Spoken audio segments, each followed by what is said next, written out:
इसी तरह one unit की भी बड़ी मेहरबानी की शफकत की चीफ मिनिस्टर पंजाब ने, वो भी हमारी गुजारिश के ऊपर वन यूनिट का भी पैसे रखे गए बजट में, वो भी बहुत जल्द इंशाअल्लाह ताला उसका संगे बुनियाद रखेंगे बावलपुर में।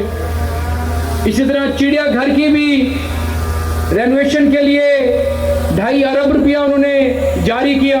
इसी तरह फार्म टू मार्केट रोडें बन रही हैं यहाँ पर, इसी तरह सड़कें बन रही हैं। दोस्तों, बुजुर्गों, नौजवानों, मुझे तो एक ही बात समझ आती है कि जब भी मियाँ मोहम्मद नवाज शरीफ का दौर आता है इस मुल्क में खुशहाली आती है। जब भी मियाँ मोहम्मद नवाज शरीफ मुल्क के वजीर आज़म होते हैं या शहबाज शरीफ साहब अब अल्हम्दुलिल्लाह वजीर आज़म है, चीफ मिनिस्टर पंजाब दिन रात मेहनत कर रही हैं, दिन रात काम कर रही हैं। मैं पहले भी अर्ज़ की कि अगर मैं उनके इनिशिएटिव बताने लग जाऊं तो बहुत देर हो जाएगी।